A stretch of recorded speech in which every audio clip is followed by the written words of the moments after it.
Good afternoon, everyone. Chris Prophy, Musically Obsessed. Today, I want to talk about the band King Crimson. And I want to concentrate on two albums. I want to concentrate on 1970's Lizard and 1971's Islands. And the reason that I'm concentrating on these two albums is that I feel that they are underrated, and I feel that they don't get as much love as the other King Crimson albums.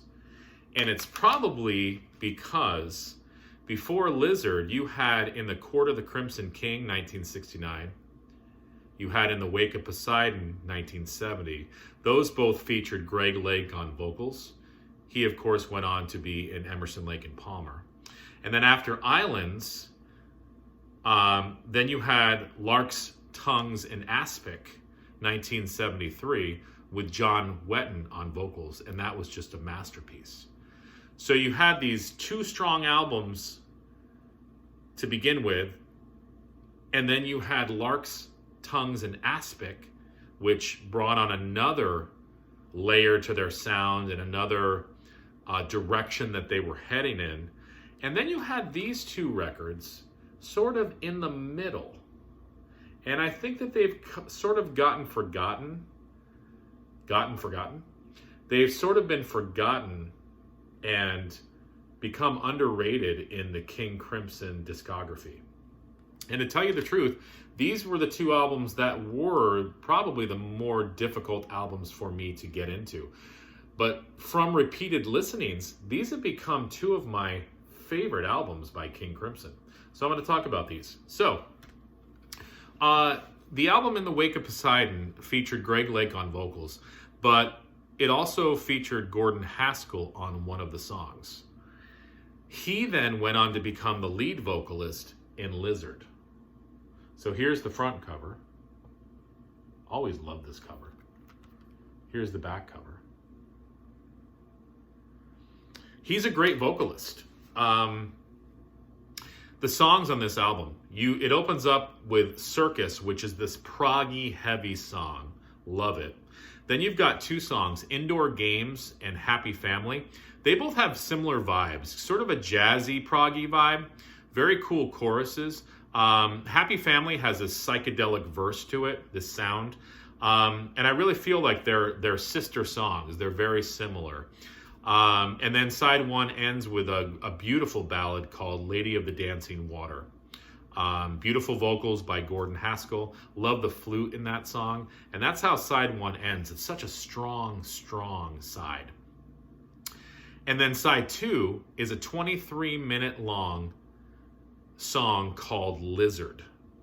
And what's great about this song, for any of you Yes fans out there, this features John Anderson on vocals. It's just a great song. So many movements to it, so proggy. It's just got everything about a King Crimson song that you want.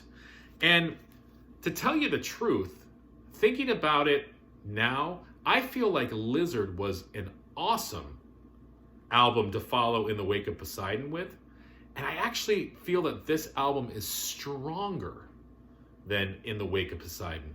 I was listening to In the Wake today in the car, and for me, I really feel like Lizard has more to offer as a listener. I'd love to know your thoughts. So that was 1970. Give this album a chance if you have not. I love this album. I think you're going to if you're a King Crimson fan. Then, in 1971, they came out with the album Islands. Here's what the front cover looks like. Here's what the back cover looks like. Gordon Haskell left on vocals. And then we have a new vocalist coming in. The nickname Boz, Raymond Boz Burrell. I think that's how you pronounce his last name. So he was the next vocalist. And maybe that had something to do with it too. So many different vocalists coming in after Greg Lake left. Then you had Gordon Haskell on one album. Then you had Boz on this album. And then, of course, after this, John Wetton came in. So there was a bit of a transition there with King Crimson. And I think maybe that played into a little bit of why these albums sort of not get forgotten, but maybe not as much love as the other King Crimson albums. This is another strong album, but I'm going to tell you the truth. This album was the toughest for me to get into. It's just got a totally different vibe than the other King Crimson albums. It's mellow. It's more classically based. I feel like the songs don't jump out at you right away. I had to give this album quite a few listens before I started to get it. So if you dismiss this album, listen to it again. It's one of those albums that you definitely have to listen to 4, 5, 6 times before you get it. And I'm talking all the way through. It's a song cycle. You can't just listen to one song. You've got to start at the beginning, listen to the whole thing through. And I promise you, after 5 or 6 listens, it's going to start to make sense to you. It started to make sense to me. It opens up with Formentera Lady. Love this song. It starts off really mellow, and then around the 3-minute mark, this little bass line comes in, and that just carries the rest of the song. I just love when that bass comes in, and you'll know what I'm talking about when you get to that 3-minute mark. Then you've got a song called Sailor's Tale. This is an instrumental song. It's so proggy, it's so jazzy, it's heavy. I love it. It's just a great way to follow Formentera Lady. Then you have a song called The Letters. This again, I know I keep using these terms, but it's proggy, it's jazzy, it's heavy, it's atmospheric. It's got some soft parts to it. It's just a great song. It offers the listener so much to take in. I just love this song. Then you have the song Ladies of the Road. What I think is cool about Ladies of the Road, and I was listening to it again today, I feel like the guitar lick in it by Robert Fripp sounds like what he would later bring to those albums like Lark's Tongues and Aspic, and even into the 80s. It's sort of a heavy, for lack of a better description, Robert Fripp sort of style. And I feel like it really comes in the song Ladies of the Road, and I feel like this is the song, that guitar is what jump-started their sound post-Islands. So listen to it again. It comes in the middle, or it comes in the beginning of the song, then it comes then towards the middle, towards the end. There's this little Robert Fripp guitar lick that I just love.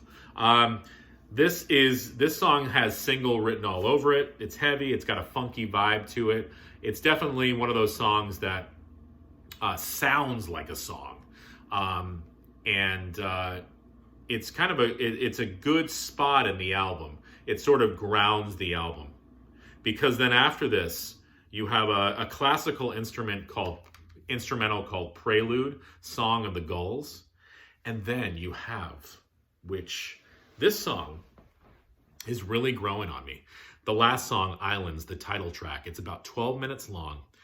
It's such a soft, flowing song, piano driven.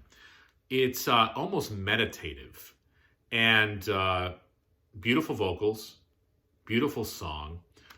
Again, another atmospheric song. Great way to end this album.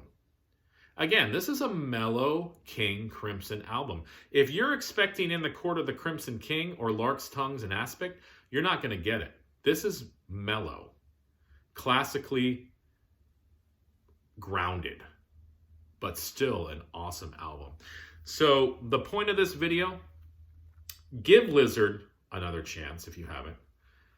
Give Islands another chance. This album is probably the more difficult one. But I'm telling you right now, after 5 or 6 complete listens, it will make sense to you. Okay?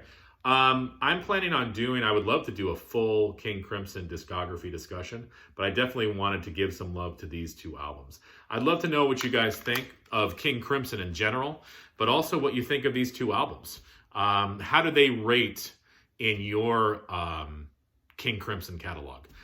Do you like them? Do you not like them? What do you think of Gordon Haskell as a singer? What do you think of Boz as a singer? What do you think of just the songwriting at this moment in King Crimson? Love to know your viewpoints. Enjoy the rest of your day.